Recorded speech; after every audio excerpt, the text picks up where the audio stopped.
There has been considerable provision of additional school spaces and other infrastructure needs by the National Education Trust, a government company under the Ministry of Education, Youth and Information.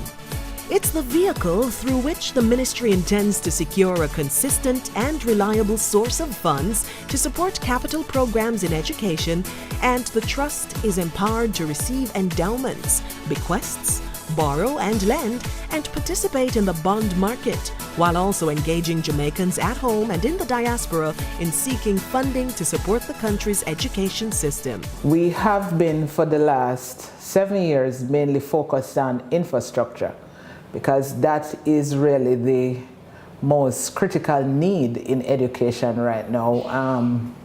The expansion of schools and the construction of new schools, mainly to take schools off shift, because you know that is one of the research has found that is one of the things about our education system that creates disparity. Because whilst you have some students being able to get premium time in terms of the hours that the contact hours in school, there are others who get less time because they're on a shift. Other areas being covered? Things like laboratories for both science and technical vocational education is another big area. Provision of canteen facilities, upgrading, just general upgrading of classrooms, like putting in electrical fixtures, whiteboards, or now we have actually moved to smart boards. NET is also actively involved in getting water harvesting facilities in 344 schools and alternate sources of energy to reduce the cost of electricity, pursuing presently solar projects in 30 schools. It is also seeking to provide infrastructure for wireless access. Partnerships are clearly required to secure funding for these projects, challenging though the exercise remains. One of the big things that we started with is that we wanted to have a diaspora bond. That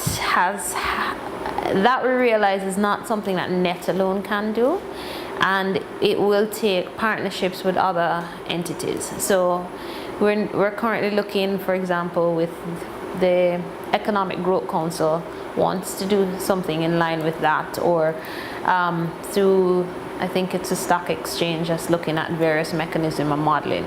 So it's looking really outside of NET and NET alone, and looking to tap into other entities and financial organizations that may be able to come up with unique financial options to fund education.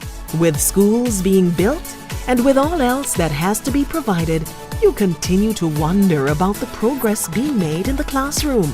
Literacy, numeracy, science, technology, engineering, and technical and vocational training, all weighing in on you, all placed on your blackboard, beg your pardon, smartboard. And all of this, naturally, is to be considered because infrastructure is framework provided to facilitate what we're aiming to achieve. You beam, broad grin even, because the National Literacy Program has exceeded its target, achieving 86.5% mastery to surpass the 85% target set.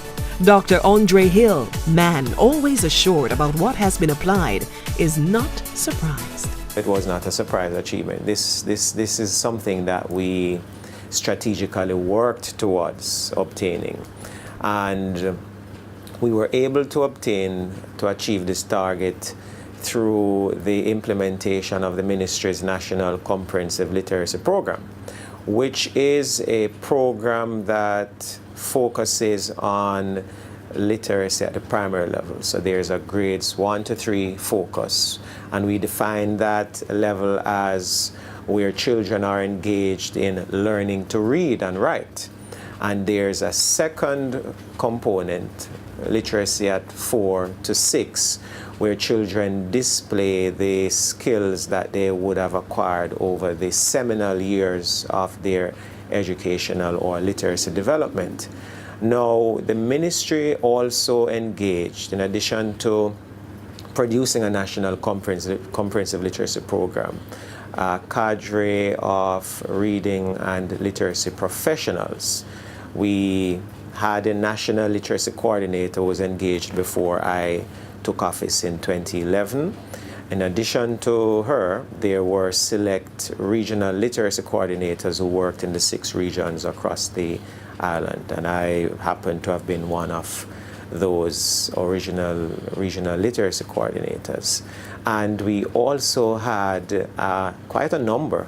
I think up to one point we had over 65 literacy specialists who were assigned to select schools across the island.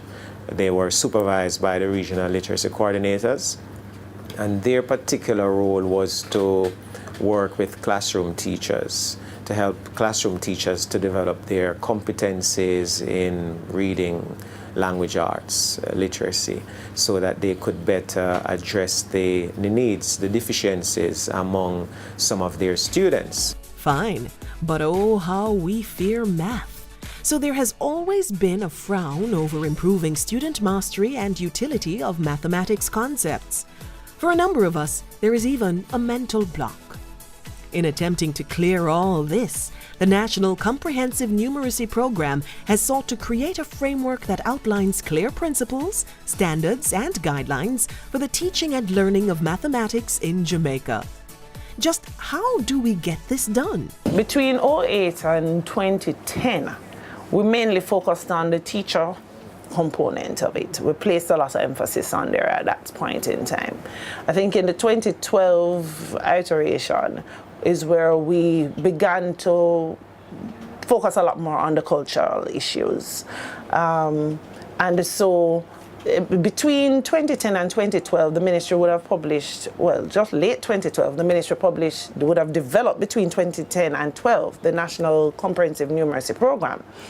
And that program had 6 elements to it. And one of them was putting math in everyday life. And there's another one, I think, math in family life. So in both of those things, we're feeding into this whole idea of helping to make the subject more relatable. And what we decided to do in 2012, right, was now to basically launch a campaign, really focus on changing the culture. The progress made. We have seen some growth. If we go back and look at where we are, if we take student achievement, and we look at where we were in 2009, when I think the first grade 4 national exam was sat, and we would have had about 30-something% of the children attaining mastery. We're up to just about 60%. So we've seen growth. The growth is not as steep at grade 6 with GSAT, and we've seen some significant gains, even though we had a good chunk of that eaten out last year. But still, the overall growth path at CSEC is better. We're seeing more students sitting. We're seeing more students sitting in schools where they would have almost no students sitting. And we're seeing, even in those schools, increased pass rates. All right, but some of us are still afraid. Everybody can do it. You don't need to be the person who look a particular way or who you think is gifted or bright or exceptional. But all of us can do it, and all of us can succeed at it. I love my maths, I love my maths, I love my maths. I love my maths, I love my maths. I love my maths, I love my maths, I love my maths. I love my maths. We want maths, we eat maths, we sleep maths, we wear maths. Maths is everything. Math counts. Maths is everything. Math counts. That feels better. It's a confidence shared by Dr. Grace McLean, Chief Education Officer in the Ministry of Education, Youth and Information, when she speaks to us about science, technology, engineering, and mathematics. STEM, as it is referred to at the ministry. We have also embedded and is integrated STEM, science, technology, engineering, and mathematics within the overall education system. And as it were, we are actually using STEM to rebrand TVET so it can be more attractive and effective. TVET is ministry acronym for Technical Vocational Education and Training. Over the last 5 years, we have introduced up to 13 technical and vocational subjects within the education system. We have all 167 high schools in Jamaica doing at least one technical and vocational area. We have spent upwards of $400 million in providing equipment and material for our schools, our high schools across Jamaica. We have written within the national standards curriculum that is being implemented now from primary through to secondary, technical and vocational education. And so from the grade 1 to 3 level, with the integrated model, our little pupils will be focusing on the orientation and induction aspect of TVET. It's clear that we're getting ready for the global marketplace. When we return, modernization of the ministry and all that it entails.